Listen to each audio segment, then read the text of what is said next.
My name is Tarmack, and this is your Game Industry News Wrap-Up for the week of September 30th, 2017.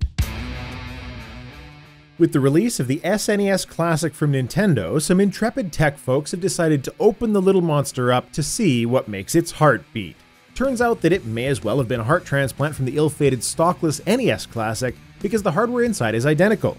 Both the NES and SNES Classic have the same guts, which has led to some speculation as to the reason for the initial discontinuance of the NES Classic itself after such low stock levels were made available.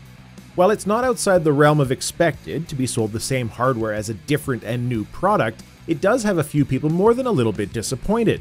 To me, it's funny because it's quite literally Nintendo selling the same hardware twice, something the Nintendo majority stake Pokemon Company has been doing for years.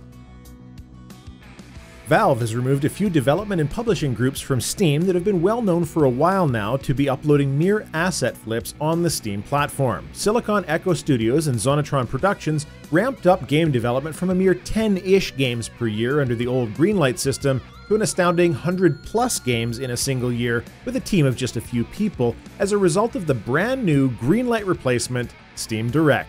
These games are of course designed precisely to take advantage of a subset of the Steam community who seek achievements and make money from trading cards.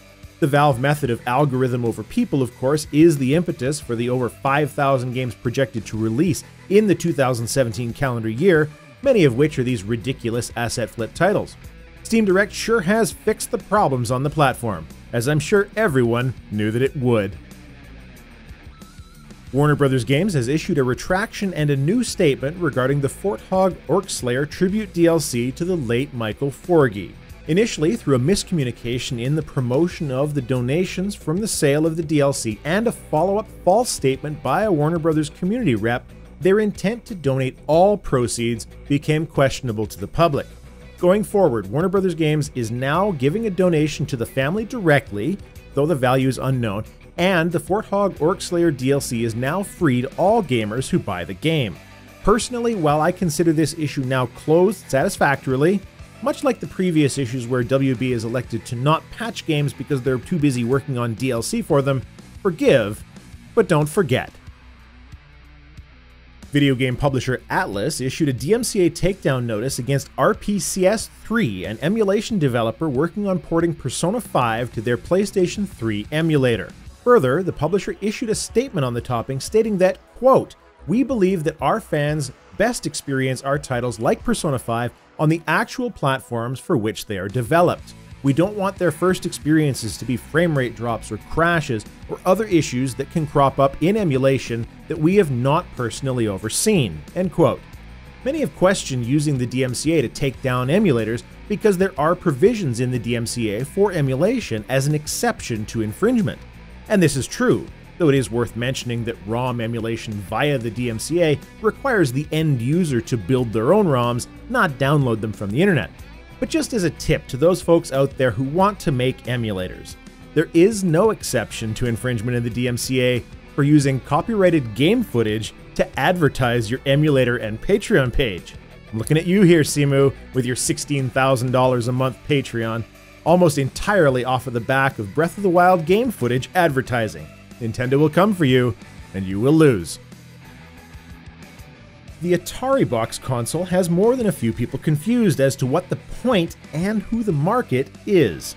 The little Linux box will be retailing at around $250 to $300 US, have an AMD processor with Radeon graphics. It'll be preloaded with tons of games according to Atari from the heyday of the company's success. But the box will be crowdfunded as well, with an Indiegogo campaign very soon. Quote, "We want you to have early access, grab special editions and pricing, and to have you as active partners in the rollout of Ataribox. We want you to be part of the story," end quote. Still, if Atari can put out a comprehensive classic game emulator with a bunch of properly licensed old titles preloaded and additional functionality you might get with a Raspberry Pi, it could be good. More evidence on the pile, though, that Atari is incapable of doing anything other than looking backwards. If it thinks the price of a Switch for a Linux PC emulator for games from 30 years ago is going to be a massive hit, it should change the name to Nostalgia Incorporated. Nintendo published an update on the Nintendo Creators Program, their YouTube MCN account, which allows them to, shall we say, assist YouTubers in making less money by choosing to cover Nintendo games. The update states that, quote, live streaming on YouTube falls outside the scope of the Nintendo Creators Program. This means you cannot broadcast content on YouTube Live from the account you have registered to the Nintendo Creators Program, end quote. Many folks online perceive this as Nintendo being out of touch, putting in rules that shouldn't be there, and far be it for me to defend Nintendo, but I think a bit of information may assist you in understanding how this works. The Nintendo Creators Program is nothing more than a multi-channel network arrangement. Imagine how happy Blizzard would be if you streamed their game and Nintendo is now taking that stream footage revenue and indeed also entering the footage into their Content ID account as claimed material owned by Nintendo. The likely truth of this fight is that Nintendo has been getting heavy hitter counterclaims from companies upset that they are auto-claiming footage that doesn't belong to them. Still, the Nintendo Creators Program is hot garbage to begin with, but this adjustment in particular actually makes sense.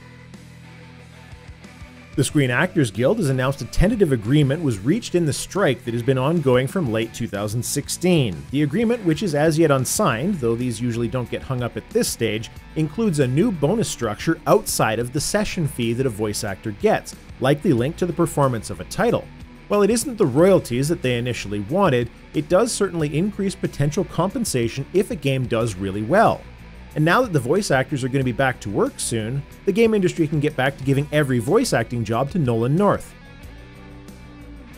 And finally, PUBG killer Fortnite, the game that made publisher Bluehole so upset that they gave Epic a ridiculous amount of free press, beat PUBG to release as an early access title for free on Windows, Mac, PS4, and Xbox One. And to make matters worse, Fortnite had over 1 million players on opening day.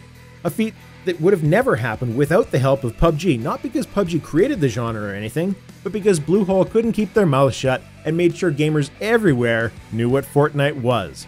At this stage, the Streisand effect is in full swing and contributing massively to the success of the League of Legends of the Battle Royale genre.